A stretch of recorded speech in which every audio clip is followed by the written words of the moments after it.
एक यहूदिया औरत अल्लाह के रसूल की दावत करती है, अल्लाह के रसूल ने दावत को कबूल कर लिया। आप सहाबी रसूल हजरत बशीर के साथ उस यहूदिया औरत के घर तशरीफ ले गए। उसने खाने में जहर मिला दिया। सुना है ना वाकया? मैं मोहब्बत का मायार पूछना चाहता हूं, ऐसी मोहब्बत भी आपने देखी? उसने खाने में जहर मिला दिया। अल्लाह के रसूल ने कहा खाओ।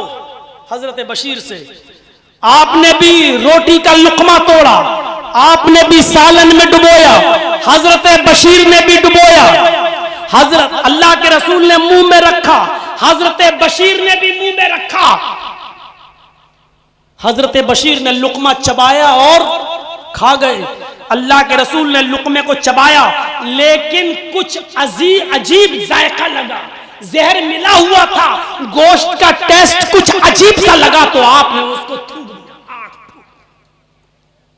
फरमाया कि इस खाने में जहर मिला हुआ है। हजरत बशीर ने क्या कहा? अय अल्लाह के रसूल, कसम है उस जात की जिसके कब्जे में मेरी जान है, जब खाने का लुकमा मैंने अपने मुंह में रखा, मुझे उसी वक्त पता चल गया था कि खाने का टेस्ट और जायका बदला हुआ है, मुझे बदमजा नजर आया। आपने कहा बशीर फिर तुमने थूका क्यों नहीं? फरमाया अल्लाह के रसूल, मेरे सामने अल्लाह का प्यारा नबी बैठा है, अल्लाह का प्यारा रसूल बैठा है, मेरी गैरत ने गवारा नहीं किया कि मुंह का लुकमा आपके सामने थूकूं। मैंने बेअदबी महसूस की, मैंने आपकी बेइज्जती महसूस की। अगर मैं थूकूंगा तो ये आपकी शान में गुस्ताखी ना हो।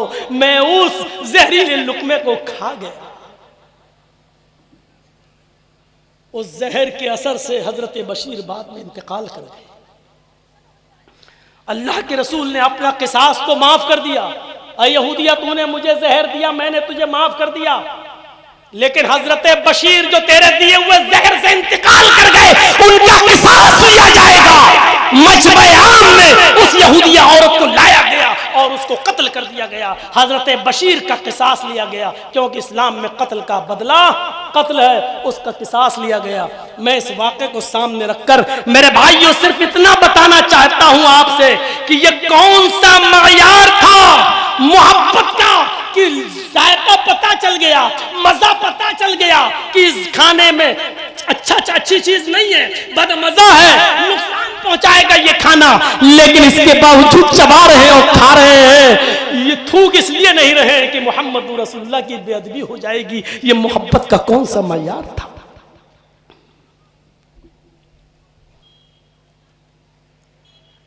एक सहाबी, पूछो, ये उलमा बैठे हैं, पूछो।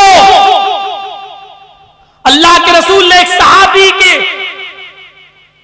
हाथ में सोने की अंगूठी देखी, और मुस्लिम शरीफ की हदीस, एक सहाबी के हाथ में सोने की अंगूठी देखी। आपने देखा है? उठाओ मुस्लिम शरीफ किताबुल लिबास, आपने फरमाया इधर आओ, ये सोने की है। हाँ।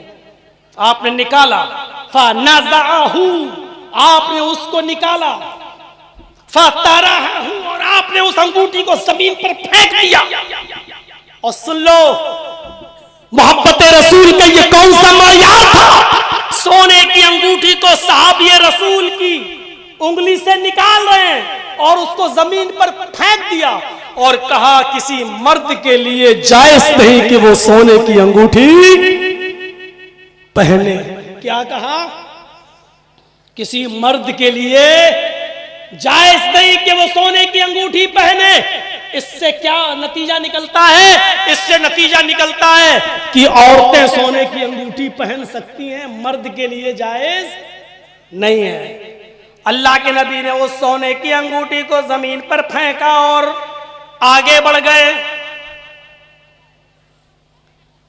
जब अल्लाह के नबी आंखों से ओझल हो गए तो सहाबाए किराम की एक जमात वहां बैठी थी, खड़ी तशरीफ रखी हुई थी। किसी ने फरमाया उठा लो। इन्होंने कहा क्यों? उठा लो। इन्होंने कहा क्यों? कहा सुना नहीं। साहबा क्या कह रहे हैं? सुना नहीं। मोहम्मद रसूलुल्लाह ने फरमाया किसी मर्द के लिए जायज नहीं कि वो सोने की अंगूठी पहने। मेरे भाई इस अंगूठी को उठा ले, अपने घर में अपनी माँ को, बहन को, बेटी को, बीवी को, किसी को दे देना, उनके पहनने के काम आ जाएगी।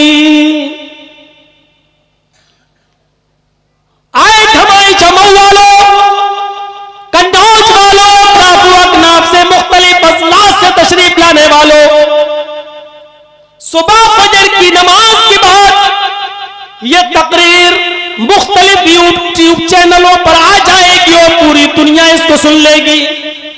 जो तकरीर आपके घमाए चमऊ में हो रही है, सुबह 10 बजे तक ये पूरी दुनिया में गूंजने लगेगी, फैलने लगेगी। आजकल सोशल मीडिया इतनी आगे बढ़ चुकी है, इतनी तरक्की कर चुकी है। हाँ सुनो मेरे भाइयों, ये आवाज मेरी वो लोग भी सुनेंगे जो यहाँ मौजूद नहीं। जब वो सुनेंगे तो उनको भी इस बात का एहसास होना चाहिए ये मोहब्बत रसूल का कौन सा मयार था, ये कौन सी कसौटी थी। साहबा कह रहे कि इस अंगूठी को उठा लो, अपने घर की माँ, बहन, बेटी, बीवी को दे देना, वो पहन लेंगी, क्योंकि नबी ने मर्दों के लिए हराम करार दिया है, औरतों के लिए नहीं। लेकिन जिस सहाबी के उंगली से सोने की अंगूठी निकाल कर फेंकी थी, उस सहाबी का जवाब ये था, मैं कैसे इस अंगूठी को उठा लूं जो जमीन पर पड़ी हुई है, क्योंकि मेरे नबी ने, मोहम्मद रसूलुल्लाह ने सोने की अंगूठी को मेरी उंगली से निकालकर मेरी पॉकेट में नहीं डाला, मेरे हाथ में देकर ये नहीं कहा जाओ अपने घर में मां, बहन, बेटी को पहना देना, बल्कि मेरे नबी ने इस अंगूठी पर नफरत की नजर डाली है और मेरी उंगली से निकालकर जमीन पर फेंक दी है। मेरे नबी ने जिस नफरत भरी नजर से इस अंगूठी को देख लिया है, मैं उस अंगूठी को जमीन से उठाकर अपनी मां को, अपनी बहन को, अपनी बेटी को और अपनी बीवी को पहनाना भी गवारा नहीं करूंगा। मेरे नबी ने उस अंगूठी पर नफरत की नजर डाली है, मैं उस अंगूठी को भी न उठाना गवारा नहीं करूंगा। जबकि अल्फाज ये थे कि किसी मर्द के लिए जायज नहीं, लेकिन वो साहबी ने क्या कहा, मेरे हाथ में कहां दी, वो तो जमीन पर फेंक दी। और जिस अंगूठी को मेरे नबी ने जमीन पर फेंका हो, मैं उसको उठाकर अपने घर की किसी औरत, किसी लेडी को, किसी खातून को पहनाना भी गवारा नहीं करता। ये मोहब्बत रसूल का कौन सा मयार था, कहां है? कुछ तो सोचे हम, कुछ तो अंदाजा लगाएं हम। उम्मे हबीबा नबी की बीवी थी। और कौन थी? नबी की बीवी। और सुनो, बुखारी शरीफ की हदीस है, नबी की बीवी। और इनके बाप का नाम क्या था? अबू सुफियान। बाद में इस्लाम लाए, पहले इस्लाम नहीं लाए थे, पहले कट्टर दुश्मन थे। ये वही अबू सुफियान थे जो 100 ऊंटों के लालच में नबी की गर्दन उड़ाने के लिए भी गए थे। सुराका इब्ने जाशम भी 100 ऊंटों के लालच में नबी अकरम की गर्दन को काटने के लिए गया था, उड़ाने के लिए गया था। अबू सुफियान भी नबी का बहुत बड़ा दुश्मन था, लेकिन बाद में इस्लाम लाया। लेकिन जब तक वो काफिर था, उम्मे हबीबा पहले इस्लाम ला चुकी थी और वो नबी की बीवी थी।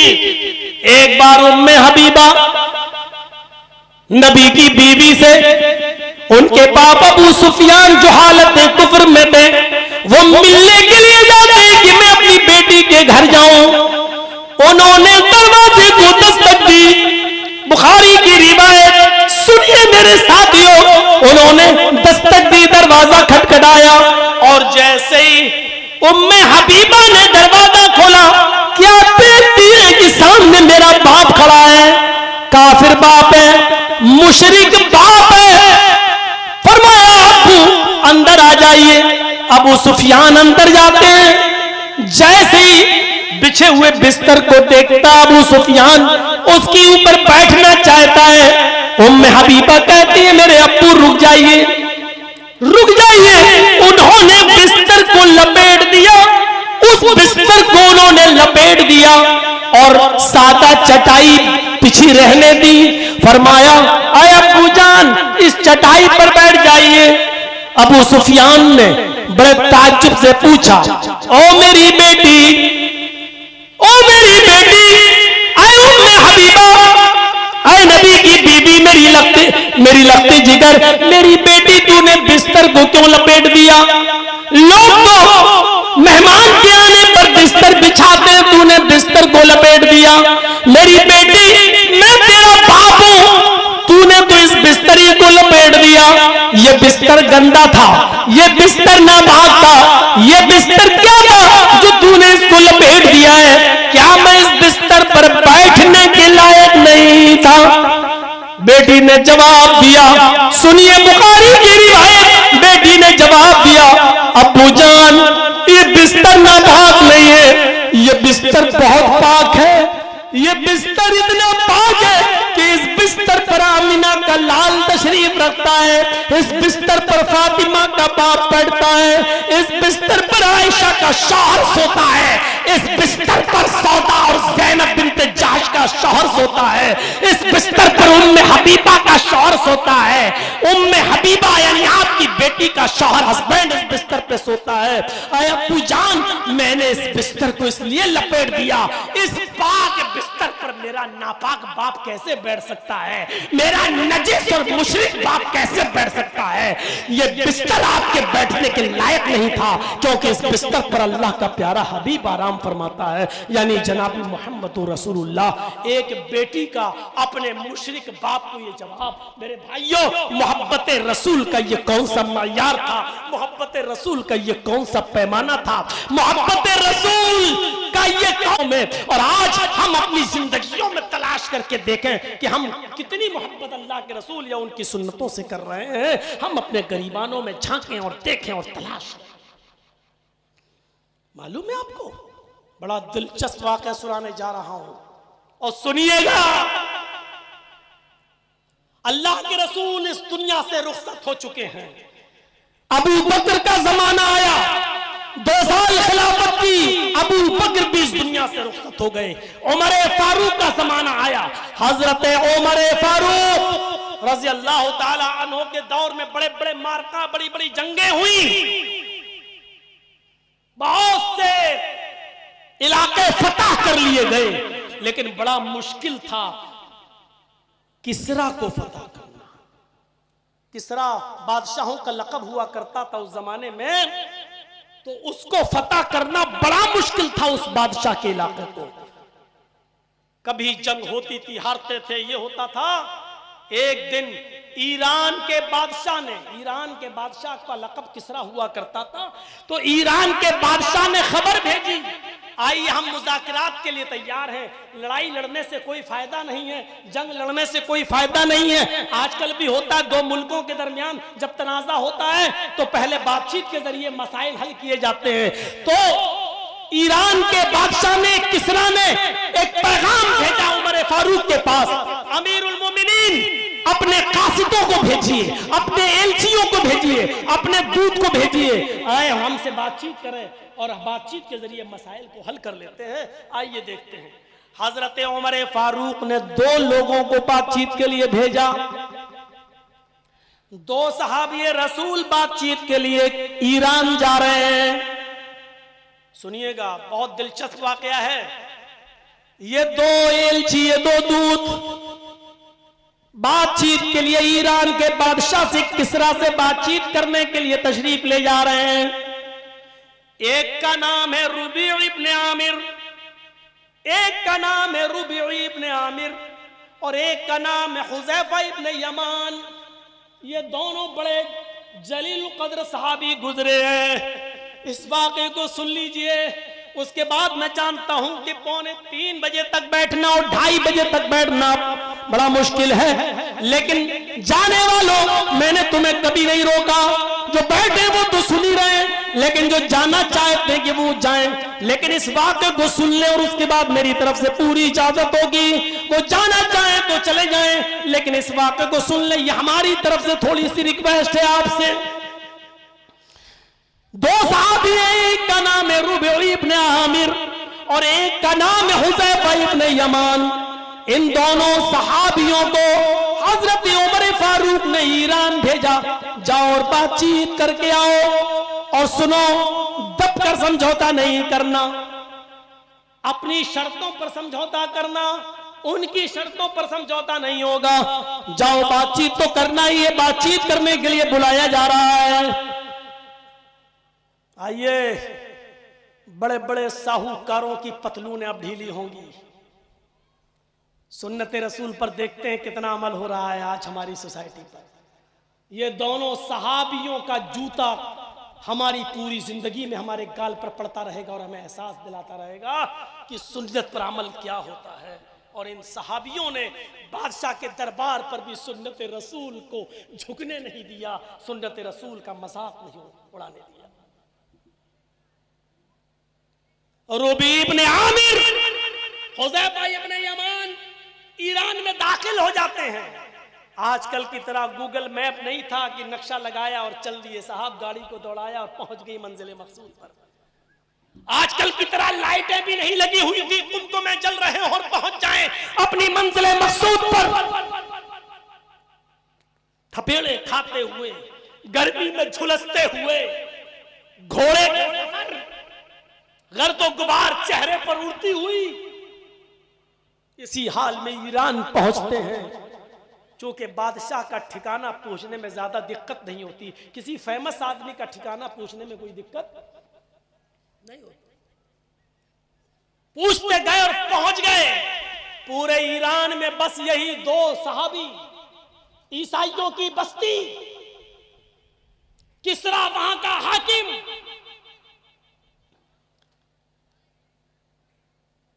जैसे ही किसरा के दरबार में पहुंचते हैं, दरवाजे पर गार्ड खड़ा हुआ है, दरबारी खड़ा हुआ है। इन दोनों को अंदर जाने से रोकता है। कौन हो? इन दोनों ने जवाब दिया, मैं हजरत उमर फारूक का भेजा हुआ दूत हूं, एलची हूं, कासिद हूं। आपके बादशाह ने हमें मुज़ाकरात के लिए, बातचीत के लिए बुलाया है। हम बातचीत के जरिए मसाइल को हल करने आए हैं। कहता रुक जाओ, अंदर से खबर लेके आना पड़ेगा बादशाह से। गया और 2 कपड़े लेकर आया।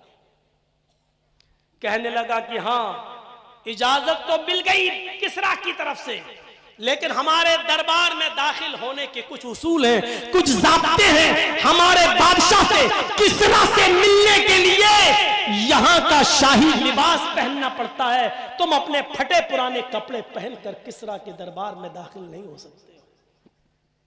होता है, हॉस्पिटल की ड्रेस अलग होती है, ट्रेन में टीटी की ड्रेस अलग होती है, कोर्ट में वकीलों की ड्रेस अलग होती है। ऐसे ही बादशाह से मिलने के लिए, किसरा से मिलने के लिए किसरा ने भी अपनी एक ड्रेस बनाई थी कि जो भी हमसे मिलेगा तो हमारी मुतय्यन करदा ड्रेस पहनेगा, उस ड्रेस में ही वो हमसे मिल सकता है। होता हर जगह का उसूल।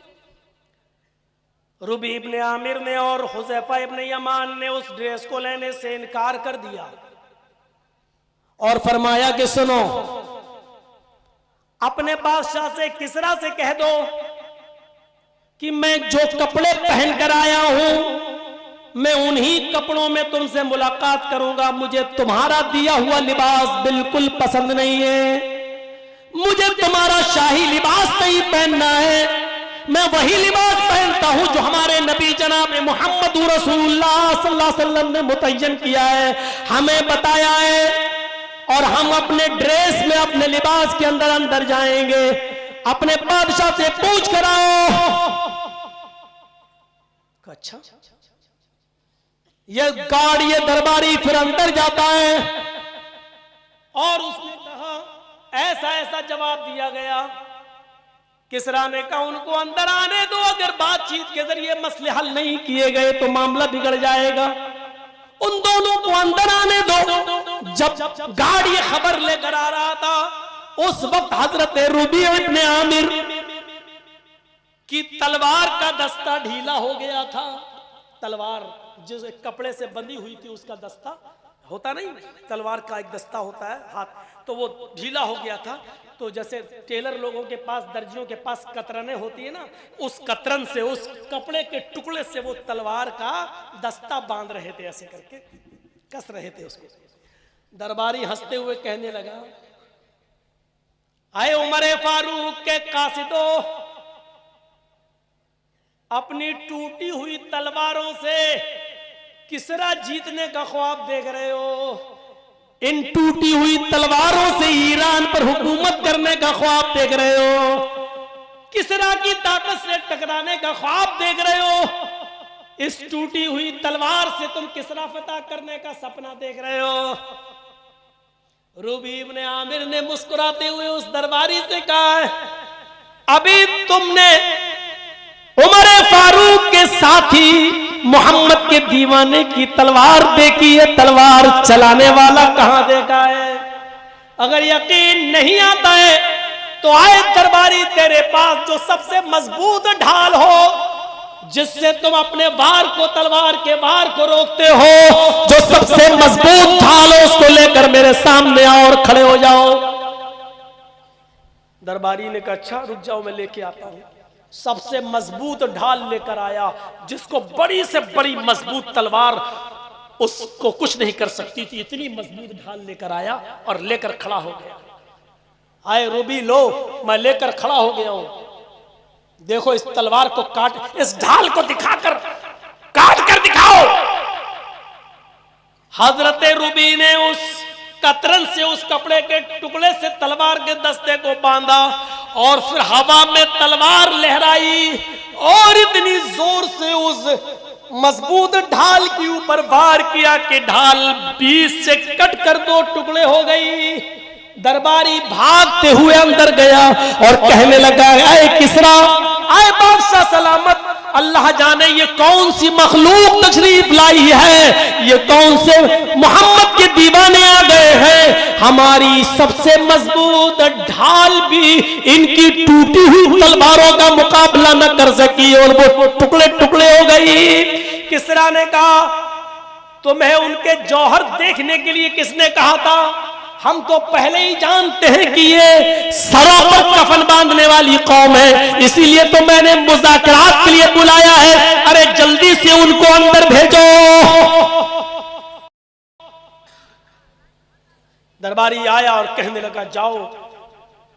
कहते नहीं, अरे बाबा जाओ यार, तुम अपने ही कपड़ों में जाओ, जाओ, बादशाह ने मंजूर कर लिया है, जाओ इन्हीं कपड़ों में जाओ। चले गए, फटे पुराने कपड़े, गर्दो गुबार, कई दिनों का सफर घोड़े का। आजकल एसी ट्रेनों का और एसी 4 व्हीलर नहीं थी, घोड़े पर भी बैठ के सफर कर रहे हैं तो घोड़े के टापों से और ठोकरों से उड़ने वाली धूल कपड़ों पे आ रही है। परागंदा हाल, चेहरे पर मिट्टी लगी हुई, बादशाह के दरबार में पहुंचते हैं। कहा कि चलिए बातचीत करने से पहले खाना खा लिया जाए। कहा कि हाँ भूखे तो हैं, खा सकते हैं, हमारे नबी ने तो यहूदियों के यहां पर भी खाना खा लिया। मैं मांगूंगा नहीं तुमसे, लेकिन अगर खिलाओगे तो हमारी शरीयत इनकार भी नहीं करती है, हमें उसकी इजाजत देती है, क्योंकि दावत तुमने दी है, बुलाया तुमने है।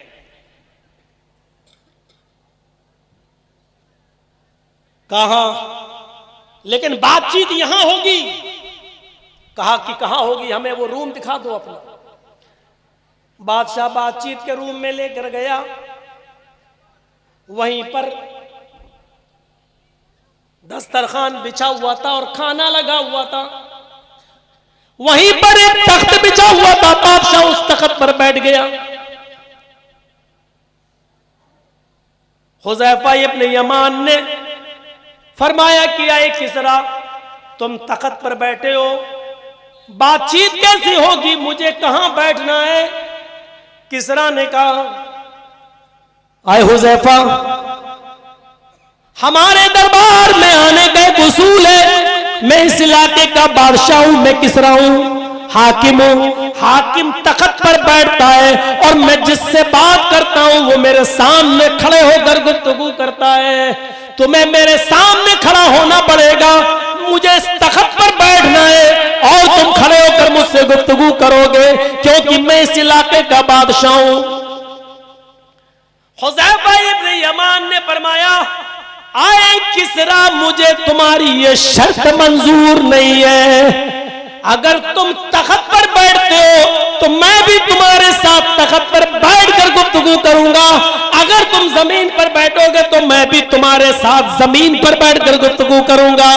आपने बातचीत के लिए मुझे बुलाया है, तुम किसरा के बादशाह होगे, हमने तुम्हें किसरा का बादशाह माना ही नहीं है, हमें तो पूरा ईरान चाहिए, हमने तो तुम्हें किसरा का बादशाह माना ही नहीं है। बातचीत करना है, मुज़ाकरात के जरिए मसला हल करना है, तो फिर तुम जहां बैठोगे वहीं मैं बैठूंगा, तुम खड़े होकर गुफ्तगू करोगे तो मैं भी खड़े होकर गुफ्तगू करूंगा।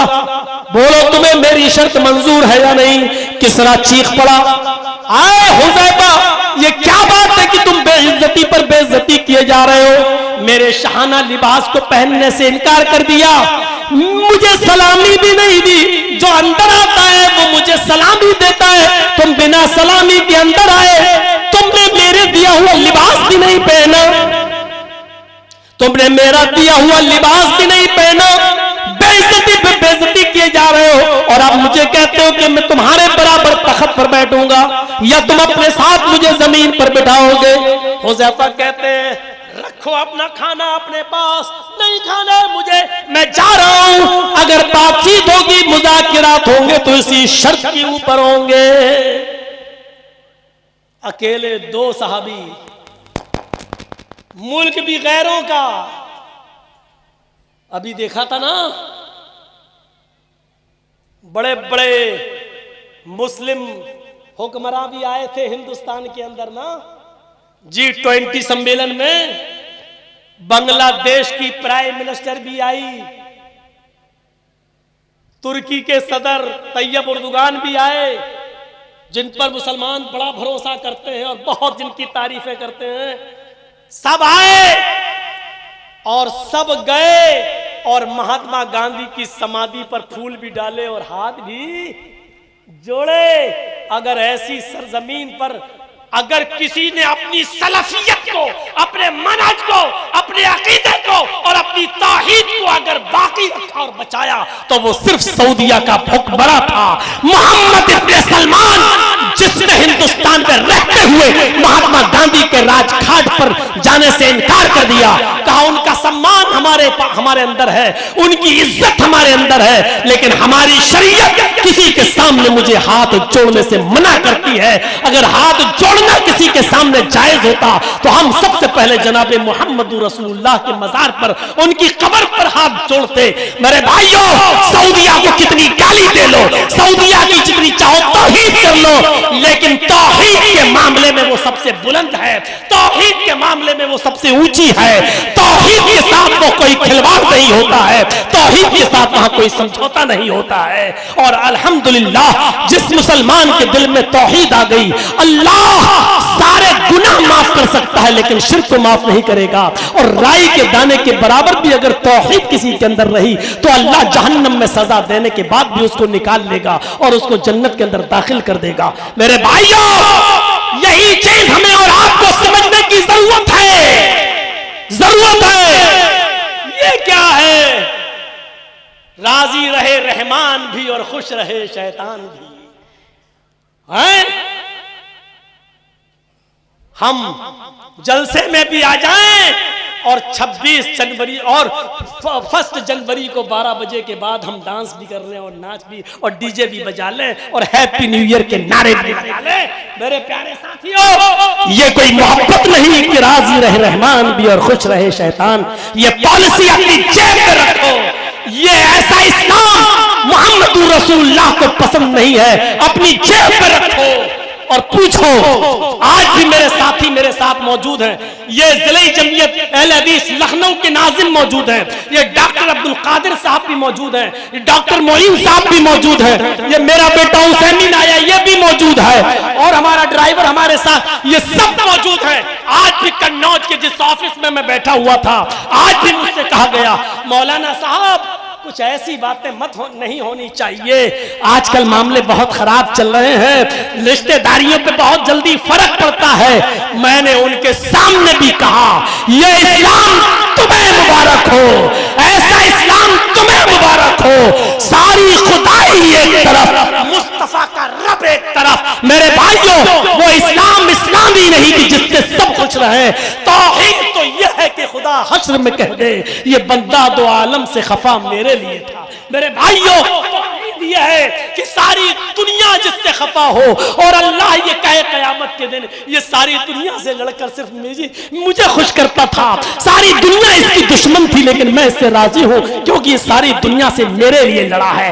यह तौहीद का दर्स है। ये भी खुश, वो भी खुश, रहमान भी खुश, रहीम भी खुश। ये इस्लाम तुम्हें मुबारक हो। हमारा ये इस्लाम नहीं है। इस्लाम में या तो मोहम्मद रसूलुल्लाह खुश होंगे या इब्लीस खुश होगा। मेरे भाइयों, अब ये हमें और आपको पावर अथॉरिटी है। हम चाहें तो फातिमा के बाप को खुश करें या चाहें तो इब्लीस को खुश करें। ये इख्तियार हमें और आपको दिया है। इन्ना हदैनाहु नजदैन, इम्मा शाकिरन व इम्मा कफूरा।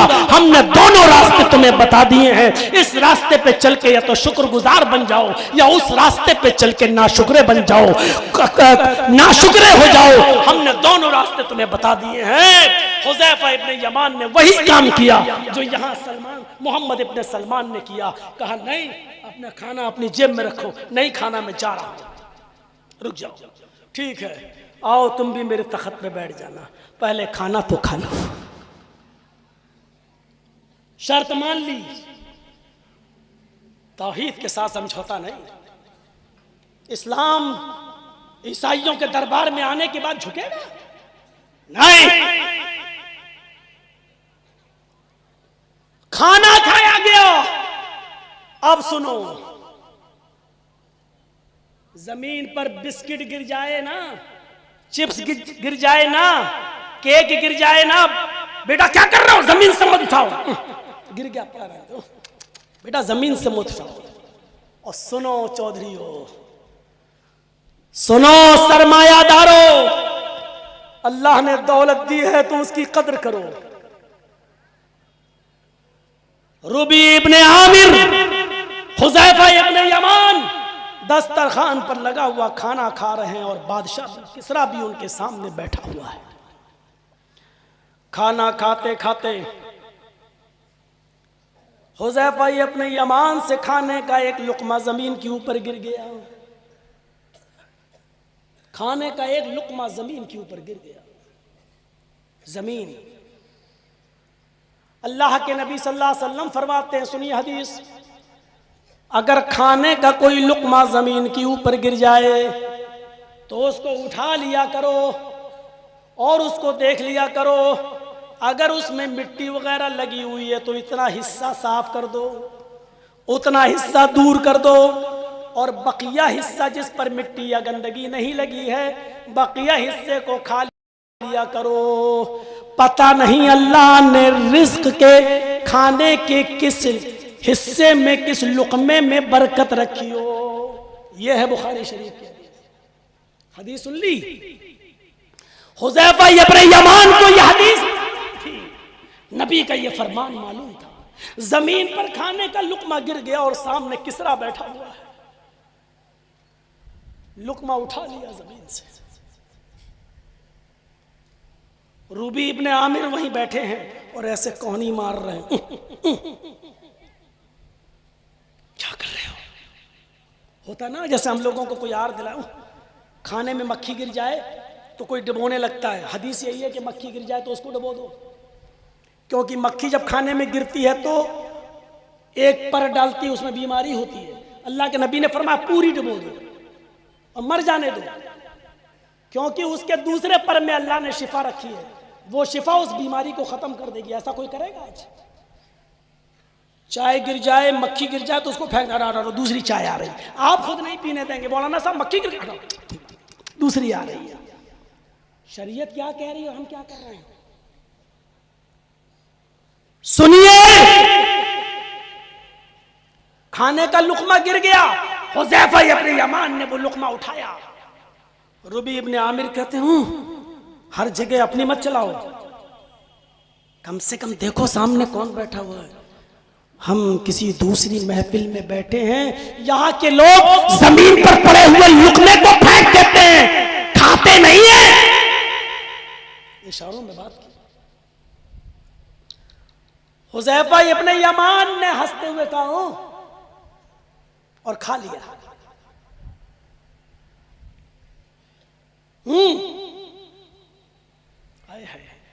और बादशाह के सामने फरमाया, और सुनो हुज़ैफा इब्न यमान ने क्या कहा, अपनी शादी में मनोगोश्त बर्बाद करने वालों, जरूरत से ज्यादा पकाने वालों, ठीक जाए बर्दाश्त, लेकिन गरीबों को दावत देना मंजूर नहीं। हुज़ैफा इब्न यमान ने गिरा हुआ लुकमा खाया तो रूबी कहती, हुज़ैफा इब्न यमान ने कहा, इशारा, यहां के लोग पसंद नहीं करते। हुज़ैफा इब्न यमान ने चीख कर कहा, आए रूबी, इस खाने के लुकमे से तुम मुझे रोक रहे हो जो जमीन पर गिर गया। क्या तुम्हें नहीं मालूम कि जमीन पर गिरा हुआ लुकमा हमारे नबी उठा लेते थे, उसकी मिट्टी को साफ करके खा लिया करते थे, क्या ये मेरे नबी की सुन्नत नहीं है? रूबी ने कहा हाँ। फरमाया, अतरुकु सुन्नता रसूलिल्लाहि सल्लल्लाहु अलैहि वसल्लम लिहाउलाइल हुमका। तो आए रूबी, क्या जुमला कहा। आप कह सकते हो मौलाना जर्जीस इतना सख्त बोलते हो तुम, इतना हार्ड बोलते हो तुम। साहब कितने लोग ऐसे हैं जो आज भी सिर्फ हमारी हक गोई के खिलाफ है। साहब तकरीर तो अच्छी करते हैं लेकिन लेवल से उतर जाते हैं। लेवल तुम तय करोगे। तकरीर तो अच्छी करते हैं लेकिन जज्बात में बह जाते हैं। मेरे जज्बात का फैसला आप करोगे। बादशाह के सामने ये कौन से जज्बात थे? रूबी मना भी कर रहे हैं लेकिन क्या कहा हुज़ैफा ने, अतरुकु सुन्नत रसूलिल्लाहि सल्लल्लाहु अलैहि वसल्लम लिहाउलाइल हुमका। उलमा जानते हैं अरबी जबान में अहमक के माना पागल के, अहमक के माना बेवकूफ के, और उसी का प्लूरल आता उसी की जमा हुमका। क्या फरमाया? आए रुबई, जब हमारे नबी जमीन पर पड़ा हुआ लुकमा उठाकर खा लिया करते थे तो मैं ऐसा क्यों ना करूं? क्या मैं इन बेवकूफों के लिए, बादशाह के सामने बादशाह से कह रहे हुमका, क्या मैं इन बादशाहों, इन बेवकूफों के लिए, इन पागलों के लिए, इन पागलों की वजह से, इन बेवकूफों की वजह से अतरुकु सुन्नत रसूलिल्लाह, क्या मैं रसूलुल्लाह की सुन्नत छोड़ दूं? क्या मैं रसूलुल्लाह की सुन्नत छोड़ दूं इन पागलों के लिए, इन बेवकूफों के लिए?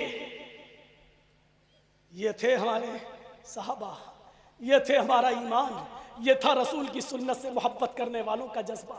कि बादशाह के सामने और किसरा के सामने कह रहे हैं तुम तो मौलवियों के सामने भी सुन्नत रसूल पर बुलडोजर चलाते हो यार। तुम तो मौलवियों के सामने सुन्नतों पर छुरियां चलाते हो दोस्तों। तुम तो शादियों में पर्दे के ताल्लुक से, अभी आपने कासमी साहब की बड़ी मुफस्सल तकरीर सुनी, कौन अमल कर रहा है? कौन देख रहा है? क्या किया जा रहा है? कौन सी चीज है? आज हम तसव्वुर तो करें, गौर तो करें। हम किसना से कहा जा रहा है अतरुकु सुन्नत रसूलिल्लाहि सल्लल्लाहु अलैहि वसल्लम लिहाउलाइल हुमका। क्या मैं इन पागलों के लिए, क्या मैं इन बेवकूफों के लिए सुन्नत रसूल छोड़ दूं? आप अपनी औलाद को जमीन पर गिरा हुआ लुकमा नहीं खिलाओगे, आप जमीन पर गिरा हुआ लुकमा खाना पसंद नहीं करेंगे और सीधे एक ही जवाब देंगे, जर्जी साहब हम 21वीं सदी में जी रहे हैं, जमाना बहुत तरक्की कर चुका है। आप ये कहोगे कि आज के जमाने में हम अब डाइनिंग मेज पर खाना खा रहे हैं साहब, दो जानू बैठकर खाना खाने का रवाज खत्म हो चुका है। मेरे भाइयों आप कितनी ही तावीलें कर ले, लेकिन हकीकत यह है कि आज हम एक एक सुन्नत को पीछे छोड़ते चले जा रहे हैं। आज हमें किसी चीज से मोहब्बत नहीं रह गई है। हजरत अब्बास रजी अल्लाह ताला अन्हु का वो परनाला जो मस्जिद नबवी के छत से लगा हुआ था, एक बार हजरत अब्बास के घर में कुछ मेहमान आए, उन्होंने कबूतर ज़िबा कर दिए, कबूतर का खून उस छत के ऊपर रह गया। एक दिन बारिश हुई और कबूतर का खून उस कच्ची जमीन से उछल गया और परनाले से बहता हुआ मस्जिद नबवी में गिर गया। हजरत सहाबा किराम जो मस्जिद नबवी में नमाज पढ़ रहे थे, परनाला का पानी मस्जिद नबवी में गिर रहा था और परनाले के पानी से खून, वो कबूतर का खून जो सनकर निकला, उस खून से कुछ सहाबा के कपड़े खराब हो जाते हैं। सहाबा ने शिकायत की, हजरत अब्बास नजरअंदाज कर देते हैं। हजरत उमर फारूक का दौरा हुआ मदीने में, लोगों ने हजरत उमर से शिकायत की कि इस परनाले से हमें तकलीफ है, इस परनाले से बरसात के दिनों में पानी टपकता है और एक बार तो कबूतर का खून तक आया और मस्जिद नबवी में गिरा, जिससे नमाजियों के कपड़े खराब हो जाते हैं। आपने हजरत अब्बास को बुलवाया, हजरत उमर ने, लेकिन वो नहीं मिले। 1 2 3 दिन इंतजार किया लेकिन वो नहीं आए। फरमाया कि मैंने अब्बास का कई दिन इंतजार किया, वो नहीं आ सके, परनाला तोड़ दो। हाकिम वक्त का हुक्म है, अमीरुल मोमिनीन का हुक्म है, परनाला तोड़ दिया गया। हजरत उमर दूसरे शहर में चले गए। मदीने की अदालत में गवर्नर थे, हाकिम थे उबय इब्न काब। हजरत अब्बास ने देखा मेरा परनाला तोड़ दिया, पूछा किसने? कहा साहबा ने। किसके हुक्म से? उमर फारूक के हुक्म से। हजरत उबय इब्न काब ने अमीरुल मोमिनीन के खिलाफ मुकदमा दायर कर दिया। हजरत अब्बास ने उबय इब्न काब की अदालत में नोटिस चाहता है। हजरत उमर को कोर्ट में हाजिर होना पड़ा, मदीने की अदालत में हाजिर होना पड़ा। हजरत अब्बास भी हाजिर होते हैं, हजरत उमर फारूक को इस कटघरे में और हजरत अब्बास को इस कटघरे में खड़ा किया जाता है। पूछा जाता है, हजरत उमर से कहा जाता है कि बताइए, कहा सुनिए मैं अमीरुल मोमिनीन उमर फारूक। आवाज आती है उबय इब्न काब की अदालत से, मैं यहाँ का हाकिम हूँ, जज हूँ और इस अदालत में सब मुजरिम की हैसियत से आते हैं। आपकी जबान से अमीरुल मोमिनीन का जुमला अच्छा नहीं लग रहा है, आप इस जुमले को वापस लीजिए। अगर आपने अमीरुल मोमिनीन से खिताब किया तो फिर मैं फैसला नहीं कर पाऊंगा, मुझे ईमानदारी से फैसला करना है। इसलिए अमीरुल मोमिनीन नहीं, अभी आप एक मुजरिम की हैसियत से आए हो, क्योंकि आपके खिलाफ अब्बास ने मुकदमा दायर किया है और अभी आप नहीं बोलेंगे, पहले मुद्दई बोलेगा जिसने मुकदमा दायर किया है। आए अब्बास बताओ क्या बात है? हजरत अब्बास ने कहा, हजरत उमर ने हमारे परनाले को बगैर इजाजत के तोड़वा दिया। कहा आए उमर अब तुम बोलो। हजरत उमर ने कहा मैंने इनका 3 दिन इंतजार किया, ये नहीं आए, तब तोड़ने का हुक्म दिया। इनके परनाले से सहाबाए किराम जो मस्जिद में नमाज पढ़ने आते थे उनके कपड़े गंदे होते थे, छींटे पड़ती थी, नमाज में डिस्टर्ब होता था, इसलिए मैंने वो परनाला तोड़ दिया। आए अब्बास कुछ कहना चाहते हो? नहीं, जो बात थी वो मैंने कह दी। आए उमर कुछ और? नहीं, जो बात थी वो मैंने बता दी। थोड़ी देर के बाद उबय इब्न काब की अदालत से फैसला आता है, आए उमर ये फैसला तुम्हारे हक में किया जाता है, तुम अमीरुल मोमिनीन हो, इस इलाके के हाकिम हो और इनके परनाले से सहाबा को तकलीफ होती थी नमाज पढ़ने में, परनाले का पानी और गंदगी इसी परनाले से मस्जिद में गिरती थी, इसलिए आपने परनाला तोड़ने का हुक्म दिया। इनके 3 दिन इंतजार करने के बाद ये नहीं आए तो आपने कोई गलत कदम नहीं उठाया, आपने बिल्कुल सही किया। दोनों लोग निकल गए, दोनों गले मिलते हैं। हजरत अब्बास ने खुलकर खुले दिल से हजरत उमर फारूक का स्वागत किया। हजरत उमर ने कहा, मैंने तुम्हारा दिल दुखाने के लिए परनाला नहीं तोड़ा, मैंने इसलिए तोड़ा क्योंकि उसके पानी से सहाबा किराम के कपड़े खराब हो रहे थे। हजरत अब्बास ने कहा, मुझे कोई एतराज नहीं, जज साहब का फैसला मैंने मान लिया, मुझे तकलीफ इस बात की नहीं कि मेरा परनाला तोड़ा गया, लेकिन अमीरुल मोमिनीन मुझे तकलीफ इस बात की है कि ये परनाला वो परनाला था, इस परनाले को इस जगह बनाने का हुक्म जनाब मोहम्मद रसूलुल्लाह ने दिया था। और मैं नबी का चचा हूं, मैं मोहम्मद रसूलुल्लाह का चचा हूं। और अल्लाह के रसूल ने मुझसे कहा था कि अब्बास इस जगह पर तुम परनाला बनाओ, मैंने नबी के हुक्म के मुताबिक यहाँ परनाला बनाया था। मुझे तकलीफ इस बात की नहीं कि वो परनाला तोड़ दिया गया, मुझे तकलीफ इस बात की है कि आपने उस परनाले को तोड़ा है जिस परनाले के बनाने का हुक्म जनाब मोहम्मद रसूलुल्लाह ने दिया था। हजरत उमर ने ये सुना तो वही आंखों में आंसू आ गए, रोने लगे, गिड़गिड़ाने लगे। उबा इब्न काब से कहते हैं, अब आपने फैसला गलत सुना दिया है, उतरिए आप कुर्सी से। हजरत उमर उस कुर्सी पर बैठते हैं और कहते हैं कि अब सच्चा फैसला मैं सुनाता हूं, परनाला उसी जगह पर बनेगा जिस जगह से मैंने तुड़वाया है, और अब्बास मुझे सीढ़ी बनाएगा, मेरे कांधों पर सवार होगा, और वो अब्बास मेरे कांधे पर खड़े होकर उसी जगह परनाला बनाएगा जिस जगह से परनाला मैंने गिरवाया है।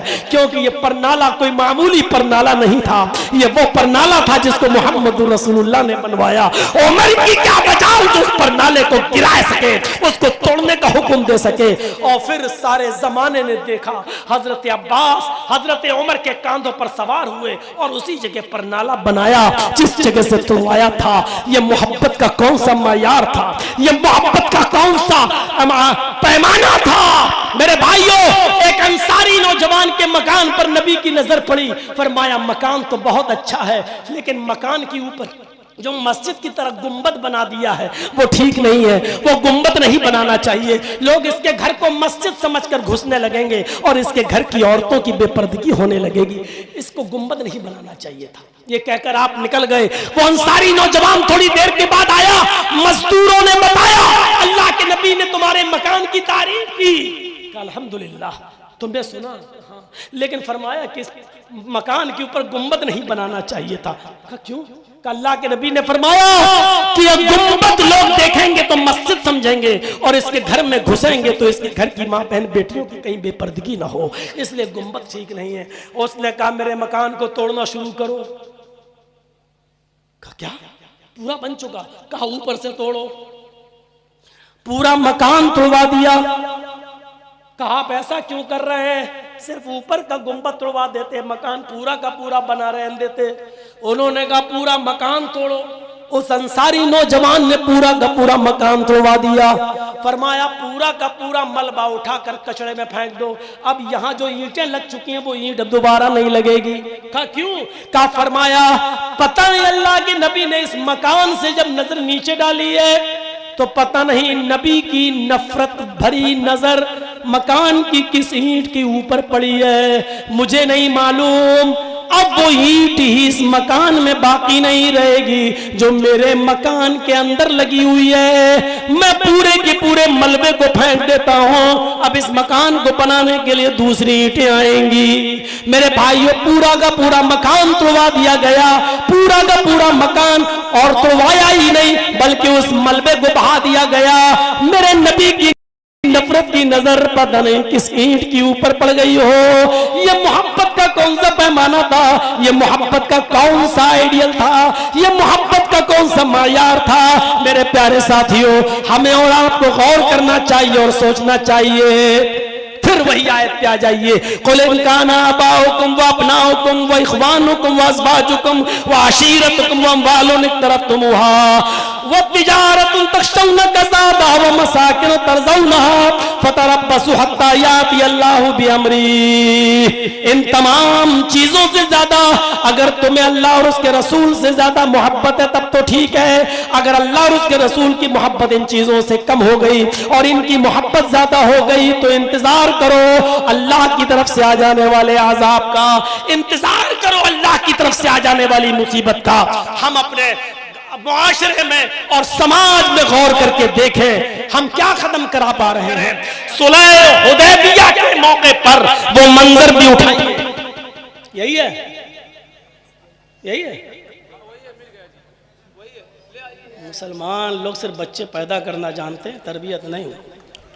लाओ भाई स्टेज पर आ जाओ बेटा। देखो इसके बाप हम मिल जाए तो ले लो, नहीं तो हम ले जाएंगे इसको लखनऊ। आ जाओ स्टेज पे। चलिए चलिए मिल गया भाई। बाप की मोहब्बत बड़ी अजीब होती है। हमको माँ सुरमा उरमा तो बहुत लगाए हो।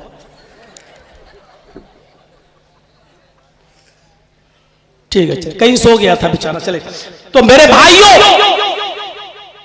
उर्वा सुलह हुदैबिया के मौके पर देखिए मोहब्बत देखिए। सुलह हुदैबिया के मौके पर जब सारी बातें तय हो गई, जब उर्वा मक्का लौट कर आता है, काफिरों से मिलता है, अपने काफिरों के सरदारों से क्या कहता है, आए काफिरीने मक्का। उर्वा का बयान सुनो। बुखारी शरीफ की रिवायत के मुताबिक उसने कहा है मक्के वालों, लात उज़्ज़ा की कसम, मनात की कसम, जिनकी वो इबादत करते थे, लात उज़्ज़ा और मनात की कसम, बदुस्वा यऊस यऊक नस्र की कसम। आए मक्के वालों, जो इज्जत मैंने मोहम्मद के सहाबा को मोहम्मद रसूलुल्लाह की करते हुए देखा है, वो मैंने किसी बादशाह की भी इज्जत नहीं देखी जो उसकी आवाम उसकी पब्लिक करती हो। मैंने देखा हुदैबिया के मकाम पर उर्वा ने जो मंजर देखा वो मक्के के काफिरों, रईसों, सरदारों से बयान कर रहा है। कह रहा है कि आए मक्के के काफिरों, छटपटाओ नहीं भाई। यूट्यूब चैनल वालों ने मेरी तकीनें डाल डाल के अपने मकान बना लिए। इतनी कमाई हुई है इन लोगों को कि उनकी बिल्डिंगें बन गई और जर्जी साहब जेल में 5 महीने रह के आ रहे हैं।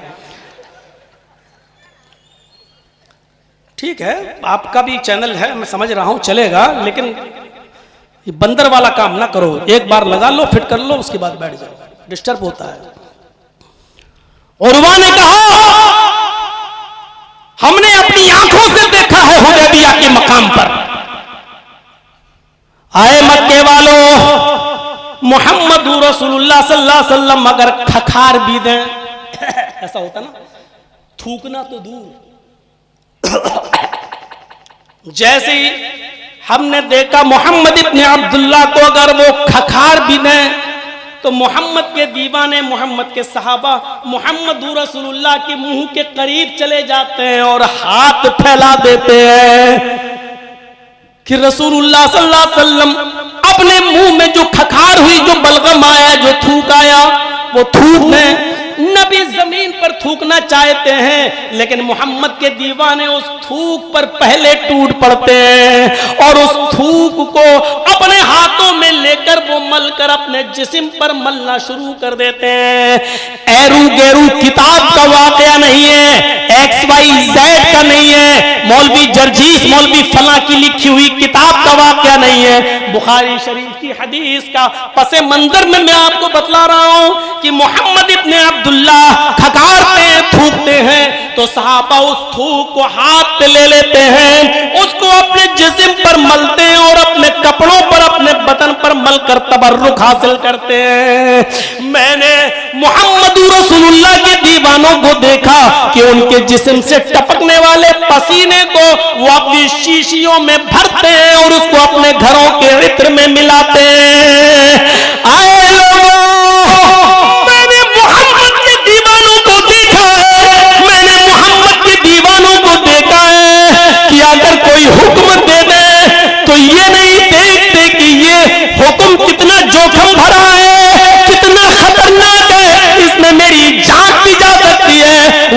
अपनी औलाद की, अपने माँ बाप की परवाह नहीं करते। हुक्म ज़बान से निकला उस पर मन्ना और सद्दकना, फौरन उस पर अमल पैदा हो जाते। कसम है उस जात की जिसके कब्जे में सारे इंसानों की जाने, मोहम्मद के दीवानों की नजरों में मोहम्मद रसूलुल्लाह की जो इज्जत है वो मैंने कैसरो किसरा बादशाहों की भी नहीं देखी जो उनके दीवाने उनकी करते हो। मैंने आज तक किसी बादशाह की वो इज्जत नहीं देखी। मैं कह सकता हूं बुखारी शरीफ उर्वा के इस मंजर के बाद उस तो अपने काफिरों को, अपने साथियों को यह मंजर बयान कर रहा है। मैं ये कह सकता हूं बुखारी की इस रिवायत के मुताबिक उल्टा बिल्कुल, कि हमने जितनी सुन्नतों की तौहीन मोहम्मद रसूलुल्लाह की हदीसों पर चलाए गए बुलडोजर, नबी की सुन्नतों का मर्डर, शादियों में, ब्याह में, रहन सहन में, उठने में, बैठने में, लेटने में, सोने में, जागने में, खाने में, पीने में, शादियों में, ब्याहों में, जितने आज हम अपनी जिंदगी में जो जिंदगी गुजार रहे हैं, अब जिंदगी के हर शोबे में जितनी सुन्नतों पर बुलडोजर हमने चलाए हैं और जितनी नबी की सुन्नतों की तौहीन हमने की है, हम मुसलमानों ने की है, मेरे भाइयों मैं डंके की चोट पर कह सकता हूं इतना सुन्नतों का मजाक काफिरों ने भी नहीं उड़ाया है, इतना सुन्नतों का मजाक यहूदी और ईसाइयों ने भी नहीं उड़ाया है जितना सुन्नतों का मजाक और जितना नबी अकरम सल्लल्लाहु अलैहि वसल्लम से की सीरत का मजाक हमने और आपने उड़ाया है। और वह तो काफिरों से बयान कर रहा है कि हमने जो इज्जत मोहम्मद की, मोहम्मद के दीवानों में देखी है, हमने तो बादशाहों की भी वो इज्जत बादशाहों के दीवानों में नहीं देखी है। और एक हम है, तसव्वुर करो कैसे हमारे कलेजे, इधर आज़ान की आवाज आती है हय्या अलस सलाह और बगल में चाय की होटल खुली हुई है, कैसे हमारे दिल गवारा कर लेते हैं। यहाँ हय्या अलस सलाह की आवाजें आ रही हैं और यहाँ मेरे भाइयों बारात आई हुई है 200-250 आदमियों, 300 आदमियों की, और उस वक्त उनको नाश्ता चल रहा है, बगल में मस्जिद है, इमाम नमाज पढ़ा रहा है, वो आएगा तो निकाह पढ़ाएगा, लेकिन ये बाराती नाश्ता कर रहे हैं। क्या हय्या अलस सलाह की आवाज इनके लिए नहीं थी? मेरे भाइयों बुखारी शरीफ की हदीस है, हजरत आयशा बयान करते, हजरत अनस बयान करते हैं, मैंने हजरत आयशा को देखा, नबी की बीवी को देखा कि अल्लाह के नबी अपनी बीवी आयशा की रात पर उनकी गोद में सर रखकर सो रहे होते हैं और हंसी मजाक कर रहे होते हैं, प्यार भरी बातें कर रहे होते हैं, अपनी बीवी के सर पर लेटे और रात पर लेटे हुए और उनसे गुफ्तगू कर रहे होते हैं। हजरत आयशा बताती है, बयान करती है कि अल्लाह के नबी जब मेरी रान पर मेरी गोद में सर रख कर लेटते थे और मुझसे गुफ्तगू करते थे तो ऐसा लगता था कि मुझसे ज्यादा किसी से मोहब्बत ही नहीं करते, मुझसे ज्यादा किसी से प्यार ही नहीं करते। अचानक हजरत बिलाल की आज़ान की आवाज नबी के कानों में पड़ती, अल्लाहु अकबर, अल्लाहु अकबर, जैसे ही आवाज नबी के कानों में आती, हजरत आयशा बयान करती है, बुखारी की रिवायत है कि आज़ान का जुमला आते ही वो मुझे धक्का देते, वो मुझे गिरा देते, वो मुझे धुतकार देते, वो मुझे अपनी गोद से सर हटाकर हाथों से धक्का दे देते, मैं डिसबैलेंस हो जाती, मैं इधर से उधर हो जाती, कुएं की तरफ पड़ते, वुजू बनाते, फिर पूरे वुजू तक मेरी तरफ नजर उठा के नहीं देखते और सीधे हुजरे से निकलते मस्जिद नबी में दाखिल हो जाते। फिर ऐसा लगता जैसे मुझे कई महीनों से देखा नहीं, फिर ऐसा लगता जैसे मुझे जानते ही नहीं, फिर ऐसा लगता जैसे मुझे पहचानते ही नहीं। उर्वा के इन जुमलों के बाद हम अपने आप को कैसा महसूस कर रहे हैं? वो फख्र के साथ काफिरों को बता रहा है कि मोहम्मद के दीवाने मोहम्मद की इतनी इज्जत करते हैं। यानी वो ये बताना चाह रहा है कि कल अगर मोहम्मद रसूलुल्लाह अपने दीवानों से कह दें कि जाओ मक्के पर कब्जा कर लो, हमला कर दो, तो मोहम्मद के दीवाने अपनी जान नहीं देखेंगे, अपना माल नहीं देखेंगे, वो जोखिम नहीं देखेंगे, कूद पड़ेंगे और मक्के पर अटैक कर देंगे। वो ये बताना चाह रहा है कि मोहम्मद के दीवाने कभी अपनी जान की फिक्र नहीं करते। मोहम्मद रसूलुल्लाह सल्लल्लाहु अलैहि वसल्लम की ज़बान से जो जुमला निकलता है उसी पर लब्बैक कह देते हैं। वो पीछे मुड़कर अपनी बीवियों को नहीं देखते, वो पीछे मुड़कर अपनी औलादों को नहीं देखते, वो अपने आबाओ अजदाद को नहीं देखते। और जो लौकी हम और आप खाते हैं ना, कहीं कद्दू कहते हैं, कहीं लौकी कहते हैं, हमारे यहां तो लौकी कहा जाता है उसको। घुड़सवारी सीख कर आया था बेटा, पढ़िए सीरत उमर अल शिबली नोमानी की।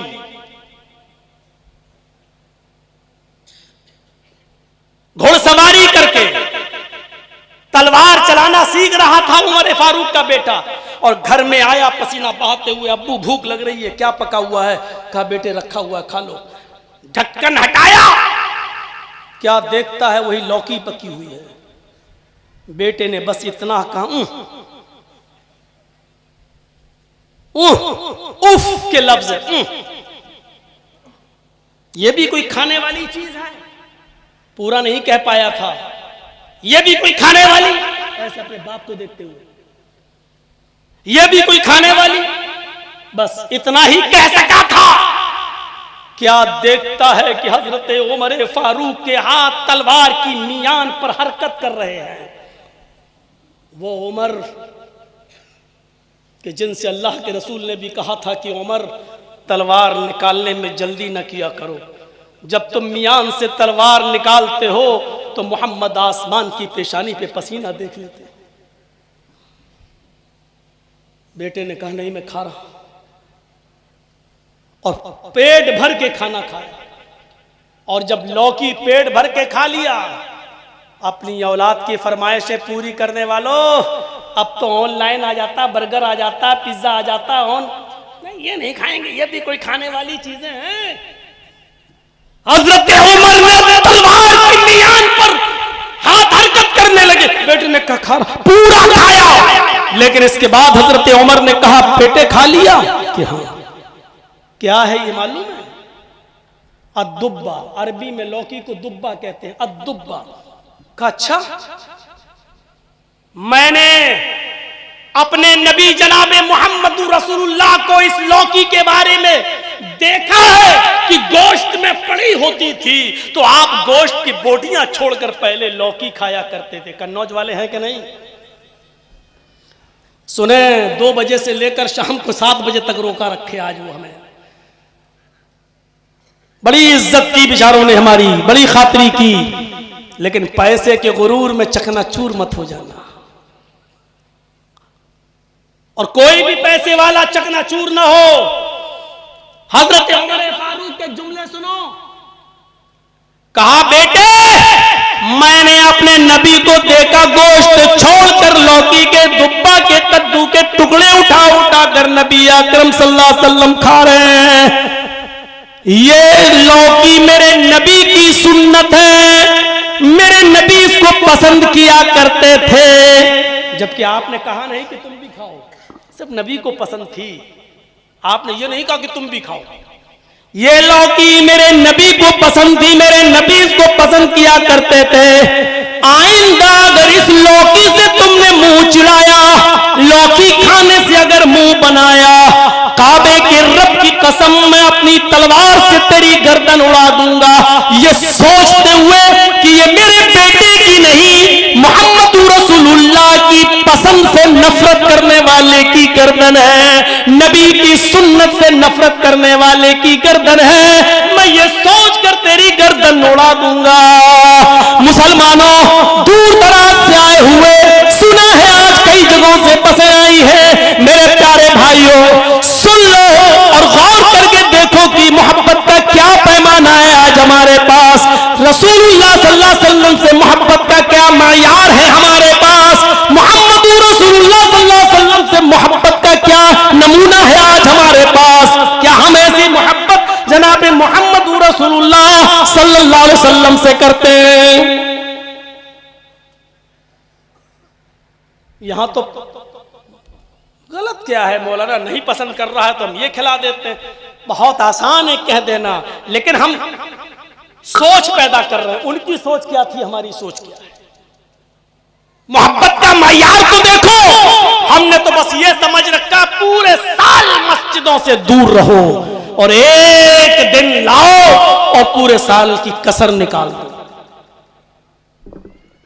भाई हमारे साथ डॉक्टर अब्दुल कादिर साहब बैठे हुए हैं स्टेज पर। मैं रात में 11:30-12 बजे तक इनकी क्लिनिक पर बैठा हुआ था। ये खदरा में इनका घर है, क्लिनिक है, मैं इनके पास बैठा हुआ था। मैंने कहा चलो, कहने लगे आज तो 12 रबीउल अव्वल है। मैंने कहा थोड़ा सा वहां चल के चाय पी के आते हैं। नहीं जा पाए, पक्का पुल तक नहीं पहुंच पाए और वापस आना पड़ा, क्योंकि रास्ता इतना जाम था। इतना जम के मनाया जाता है और मर्दों से ज्यादा औरतों की भीड़। और राजधानी है, कैपिटल है लखनऊ, पर्दा नाम की कोई चीज नहीं। मेरे भाइयों, अंदाजा लगा सकते हैं मोहब्बत का मयार क्या है। एक सहाबी रसूल है, उनकी बीवी है, बच्चा उनकी बीवी के पेट में है। और सुनिए, कहते हैं अबू दाऊद की हदीस, अबू दाऊद की रिवायत, लीबनान, आय अल्लाह के रसूल, मेरी बीवी, उससे मेरे 2 बच्चे थे, मिसलुल्लुलुवैन, बिल्कुल मोतियों की तरह जगमगाते हुए बड़े खूबसूरत। लेकिन मेरी बीवी आए दिन आपको उल्टा सीधा बोलती रहती थी, आए दिन मेरी बीवी आपको उल्टा सीधा कहती रहती थी। एक दिन दस्तरखान लगा दिया, मैं आपके पीछे नमाज पढ़ने लगा, आप वाज़ो नसीहत करने लगे, मैं सुनने लगा। बच्चों को भूख लगी थी, मेरी बीवी ने कहा अब्बू को आ जाने दो। मेरे बेटे मेरे इंतजार में थे, मुझे घर आने में थोड़ी देर हो गई। जैसे ही मैं अपने घर पहुंचा, मेरी बीवी ने मुझे डांटते हुए कहा, कहां थे बच्चे, कब से भूखे मर रहे हैं और तुम मोहम्मद की बकवास सुनने में टाइम बर्बाद करते हो। तुम मोहम्मद की पास मोहम्मद रसूलुल्लाह ने कहा, उसने नाम लेकर कहा, और तुम मोहम्मद की फालतू बातें, फजूल बातें सुनते रहते हो। तुम्हें फुर्सत नहीं मिलती, अपने बेटों की फिक्र नहीं। अल्लाह के नबी, उसने आपको बदज़बानी से बोला, आज मुझसे एक गलती हो गई। फरमाया क्या? कहा अल्लाह के नबी, ऊंट को नहर करने का खंजर पड़ा हुआ था। अबू दाऊद की रिवायत, आए अल्लाह के रसूल, ऊंट को नहर करने का, ऊंट को ज़िबा करने का खंजर पड़ा हुआ था। मेरी नजर उस खंजर की ऊपर पड़ी, मेरी बीवी हामिला थी, उसके पेट में बच्चा था, 2 बच्चे पहले ही से मेरी बीवी से पैदा हो चुके थे, बिल्कुल मोतियों की तरह। लेकिन उसने आपको उल्टा सीधा बोला। मैंने वो खंजर उठाया और मैंने वो पूरा का पूरा खंजर अपनी बीवी के पेट में मार दिया। आय अल्लाह के रसूल, मेरी बीवी का पेट फट गया, मेरी बीवी तड़प तड़प कर उसी जगह पर मर गई। आय अल्लाह के नबी, मैं मुजरिम हूं, मैंने जुर्म किया है। अगर इस पर कोई सजा इस्लामी शरीयत में बनती है तो मैं हाजिर हूं, मुझे सजा देना चाहे तो दे दे, मुझे सब कुछ मंजूर है। लेकिन अब आपके बारे में बदकलामी सुनना मुझे मंजूर नहीं। आपको कोई बुरा भला कहे तो ये सुनना मुझे मंजूर नहीं। अल्लाह के नबी फरमाते हैं, जाओ, अल्लाह के सिपाहियों से इंतकाम नहीं लिया जाता, क्योंकि ये कुरान का फैसला, ये हदीस का फैसला है। दुनिया में किसी को नाहक कत्ल नहीं किया जाएगा, लेकिन रसूलुल्लाह को गाली देने वाले, रसूलुल्लाह की शान में गुस्ताखी करने वाले की एक ही सजा इस्लाम के अंदर कि उसको इस दुनिया में रहने का हक नहीं है, उसको इस दुनिया में जिंदा रहने का अधिकार नहीं है। मेरे प्यारे साथियों, अल्लाह के नबी ने उस औरत से कोई इंतकाम नहीं लिया, उस औरत से कोई बदला नहीं लिया। आप देख रहे हैं, बाप से ज्यादा मोहब्बत, औलाद से ज्यादा मोहब्बत, बीवी से ज्यादा मोहब्बत अल्लाह के रसूल से हो रही है। इसी को कुरान ने कहा है, कुल इन काना आबाउकुम व अबनाउकुम व इख्वानुकुम व अज़वाजुकुम व अशीरतुकुम। अपने आबाओ अजदाद से ज्यादा, अपने बेटों से ज्यादा, अपने भाइयों से ज्यादा, अपनी बीवियों से ज्यादा, अपने खानदान से ज्यादा, अपने मालो दौलत से ज्यादा, अपनी तिजारत से ज्यादा, अपनी बिल्डिंगों और महलों से ज्यादा अल्लाह और उसके रसूल से मोहब्बत करो। गारे सौर का मंजर याद है, 50 मरतबा अपनी मस्जिद के मिंबर पर खड़े होकर अपने खतीबों से सुना होगा आपने।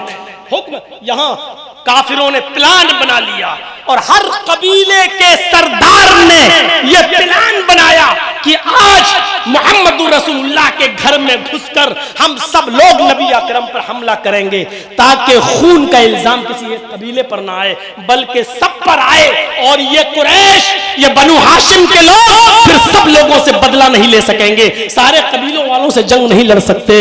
अल्लाह ताला ने जिब्राइल को भेजकर नबी अकरम सल्लल्लाहु अलैहि वसल्लम को बाखबर कर दिया कि ऐसी ऐसी प्लानिंग है। अल्लाह के नबी ने हजरत अली को बुलाया और कहा, अली, आज की रात तुम मेरे बिस्तर पर मेरी चादर ओढ़कर सो जाना, तुम्हें कोई खतरा महसूस करने की जरूरत नहीं, क्योंकि लोगों की अमानतें मेरे पास रखी हुई हैं, कल उनकी अमानतें उनके हवाले कर देना। अमानत देख रहे हैं आप, यहां तो अपने भाइयों की जमीनों जायदादों पर भी कब्जा किए बैठे हैं। अल्लाह के रसूल को अमानतों की इतनी फिक्र थी कि काफिरों ने मारने का प्लान बना लिया, लेकिन आपको फिक्र थी कि अगर मैं चला गया तो लोगों की अमानतें मेरे पास रह गईं, लोग हमको क्या कहेंगे कि मोहम्मद तो गया और मेरा माल भी लूट के ले गया, मेरा माल भी मार के ले गया, नऊज़ बिल्लाह मिन ज़ालिक। ये काफिर कहेंगे आपने कहा अली फला फला की ये अमानत है, उनके हवाले कर देना और तुम मुझे फला जगह पर मिलना, तुम भी मदीना लौट कर मेरे पास चले आना। हजरत अली रजी अल्लाह ताला अन्हु उस वक्त नबी अकरम की चादर ओढ़कर सो जाते हैं। कितना बड़ा खतरा मोल लिया, क्योंकि काफिरों का प्लान तो था पूरा का पूरा हमला करने का। हजरत अली चादर ओढ़कर सो रहे हैं। हजरत अली ने फरमाया कि मुझे डर नहीं था, क्योंकि अल्लाह के रसूल ने कहा था कि तुम सुबह लोगों की अमानतें देखकर तुम भी चले आना मदीना। तो जब नबी ने कहा तो सारी दुनिया झूठी हो सकती है, नबी का फरमान कैसे झूठा हो सकता था? इसलिए मुझे डर नहीं था, मैं जानता था कि काफिर मुझ पर हमला नहीं करेंगे, क्योंकि अल्लाह के रसूल ने फरमाया कि तुम लोगों की अमानतें वापस कर देना, यानी बगैर अमानतों को वापस किए हुए मैं जाऊंगा नहीं, इतना यकीन था। सूरह यासीन पढ़ी और अल्लाह के रसूल निकल गए। काफिरों की आंखों पर अल्लाह ने पर्दा डाल दिया, उनको दिखाई नहीं। अल्लाह के नबी और अबू बकर सिद्दीक जब गए, आगे बढ़ते गए, जिन लोगों ने हज किया होगा, उम्रा किया होगा, उनको मालूम होगा कि मक्का से चंद मील के फासले पर गारे सौर है। वहां पहुंचते काफिर पीछा कर रहे हैं। अल्लाह के नबी सल्लल्लाहु अलैहि वसल्लम एक गार में छिप जाते हैं। हजरत अबू बकर सिद्दीक कहते हैं रुक जाइए, पहले इस गार के अंदर मुझे जाने दीजिए, देख लेता हूं कि इस गार के अंदर कोई मौजी, कोई खतरनाक चीज तो नहीं है। हजरत अबू बकर सिद्दीक उस गार में छिप जाते हैं, उस गार के अंदर घुसते हैं, छोटे छोटे सुराखों को देखते हैं, एक चादर थी उनके पास, उसको फाड़ देते हैं और उसके टुकड़े करके उन सुराखों को बंद कर देते हैं और कहते हैं अल्लाह के नबी अब आप अंदर आ जाइए। अल्लाह के नबी उस गार के अंदर दाखिल होते हैं। फरमाया अबू बकर सिद्दीक बैठ गए, अल्लाह के नबी आप अपना सर मेरी रान के ऊपर रख लीजिए। अल्लाह के नबी ने अपना सर रान के ऊपर रखा अबू बकर सिद्दीक के और सो गए। जब सोए तो अबू बकर सिद्दीक की आंखें, नजरें गार की दीवार पर पड़ी कि दो छोटे छोटे सुराख अभी नजर आ रहे हैं। तो उन्होंने सोचा कपड़ा तो खत्म हो गया है, अपने पैर के दोनों अंगूठे उन दोनों सुराखों पर लगा दिए। ऐसे करके उन दोनों सुराखों पर अपने अंगूठे लगा दिए। नबी अकरम की रान का सर अबू बकर की रान पर है। एक मौजी जहरीला जानवर निकलता है और हजरत अबू बकर सिद्दीक के अंगूठे में काटता है। अबू बकर सिद्दीक को उस जहरीले जानवर के काटने की तकलीफ तो हो रही है, लेकिन अपना पैर नहीं हिलाते, अपना अंगूठा नहीं हिला रहे, अपने पैरों को जुम्बिश नहीं दे रहे हैं। अगर मैंने पैरों को जुम्बिश दी, अगर मैंने पैरों को हरकत दी तो पैर हिल जाएंगे, और अगर पैर हिल गए तो जनाबे मोहम्मद रसूलुल्लाह सल्लल्लाहु अलैहि वसल्लम की आंख खुल जाएगी, आपकी नींद में डिस्टर्ब हो जाएगा। गौर करो, रसूल की जात से भी मोहब्बत, और ऐसी मोहब्बत कि पैर में जहरीला जानवर काट रहा है लेकिन पैर नहीं हिला रहे। अगर पैरों को जुम्बिश दे दी तो पैरों में हरकत होगी, और पैरों में हरकत हुई तो नबी की आंख खुल जाएगी। लेकिन तकलीफ और दर्द की वजह से आंखों से आंसू आ गया, और आंसू गिर गया, टपक गया, और वो आंसू का कतरा मोहम्मदुर रसूलुल्लाह के नर्मो नाजुक गाल पर गिरता है। आंसू की गर्मी ने मोहम्मदुर रसूलुल्लाह को बेदार कर दिया। आपकी आंख खुल गई, और जैसे ही नबी अकरम की आंख खुली, नबी अकरम ने कहा, अबू बकर क्या हो गया तुम्हें? अब जाग ही गए तो अब क्या छिपाऊं? फरमाया किसी जानवर ने काट लिया। आपने कहा ये तो जहरीला जानवर है। कहा कोई बात नहीं, घबराओ नहीं। अपना लुआब दहन, अपने मुंह का थूक लुआब लिया, और हजरत अबू बकर सिद्दीक के अंगूठे पर जहां जहरीले सांप ने या बिच्छू ने काटा था वहीं पर लगा दिया। हजरत अबू बकर फरमाते हैं, जिस वक्त लगाया उसी वक्त मुझे ऐसी ठंडक महसूस हुई कि फिर लगता था कि दर्द का कोई असर ही नहीं है। क्यों ना लोग समझ ही नहीं पाए, मोहम्मदुर रसूलुल्लाह अकेले नहीं चलते हैं, जब ये चाहते हैं तो रब की रहमतें भी इनके साथ चलती हैं, बरकतें भी इनके साथ चलती हैं। रहमतों और बरकतों का यही तो मतलब होता है। और अल्लाह ने नमाज जब फर्ज की तो कहा था कि हम यही रहमतें और बरकतें तो आपको दे रहे हैं। अस्सलामु अलैका अय्युहन नबी व रहमतुल्लाहि व बरकातुहू। नबी जब चलता है तो रब की रहमत भी उसके साथ चलती है, बरकत भी उसके साथ चलती है। तो मेरे भाइयों, ऐसा कैसे हो सकता है कि लुआब दहन लगाएं और अबू बकर सिद्दीक ठीक ना हो? मैं ये वाकया बयान करके सिर्फ इतना बताना चाहता हूं, ये मोहब्बत का कौन सा मायार था, ये मोहब्बत की कौन सी कसौटी थी कि पैर में बिच्छू काट रहा है लेकिन पैर नहीं हिला रहे हैं कि नबी की आंख खुल जाएगी। ये मोहब्बत का कौन सा मायार था? और हम तो शादियों में जब आतिशबाजी चलाते हैं तो उस वक्त ही सोच लिया करें, जो बंदूक की फायर कर रहे हैं या जो आतिशबाजी चला रहे हैं, ये बंदूक की फायर अल्लाह के नबी ने कहा था कि मन तशब्बह बिकौमिन फहुवा मिनहुम, ये मजूसियों की अलामत है। जो जिस कौम की मुशाबहत करेगा कयामत के दिन उसी के साथ उठाया जाएगा। मेरे भाइयों, तसव्वुर करो, हम निकाह जैसे सुन्नत जैसे अजीम काम के लिए जा रहे हैं, लेकिन उस सुन्नत जैसे अजीम काम में भी हम मजूसियत हमारे यहाँ दाखिल हो जाती है। हिंदुआना रस्म 250-300 बारातियों की फौज, बल्कि चोरों लुटेरों की फौज तैयार हो जाती है, गासिबों और डाकुओं की फौज तैयार हो जाती है। मेरे प्यारे साथियों, हम ये भी नहीं सोचते हैं कि लड़की वाला कितना गरीब है, उसने कहीं बैंक से लोन तो नहीं लिया है अपनी बेटी के हाथ पीले करने के लिए। इस बेचारे ने कहीं हमारी मनमानी बात को तस्लीम तो नहीं किया है।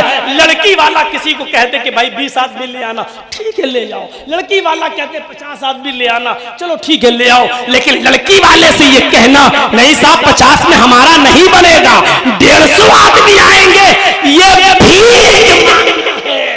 ये लड़की वालों के घर पर इस तरीके की सिफारिश करने वालों सुल्लो, तुम उस खाने को खाने जाते हो, उसने थूका और तुमने चाटा। उसकी दिक्कत यह है कि बेचारा 50 को खिला सकता है और तुम 150 खिलवा रहे हो। तुम कह रहे हो साहब 50 में तो कुछ नहीं होगा, मेरा 200 से कम में नहीं बनेगा।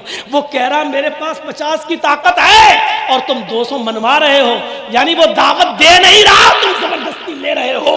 ये कहां का इंसाफ है, ये कहां की दावत है? और तुम इसको कहते हो साहब साहब लड़की वाला बुला रहा है, अगर कोई खुशी से बुलाए तो जाने में क्या हर्ज है, ये खुशी से बुला रहा है। लड़की वाला कह रहा है 50 लोगों को ले आओ, आप 200 लेके जा रहे हो, आप 250 लेके जा रहे हो, और आप कह रहे हो साहब उसने मान तो लिया है, मजबूरी में माना है, उसकी मजबूरी को उसकी रजामंदी तस्लीम मत कीजिए।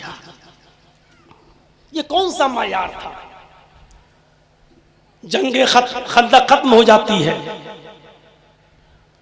जंगे खंदक खत्म हो जाती है, एक यहूदिया औरत अल्लाह के रसूल की दावत देती है। सुनिए,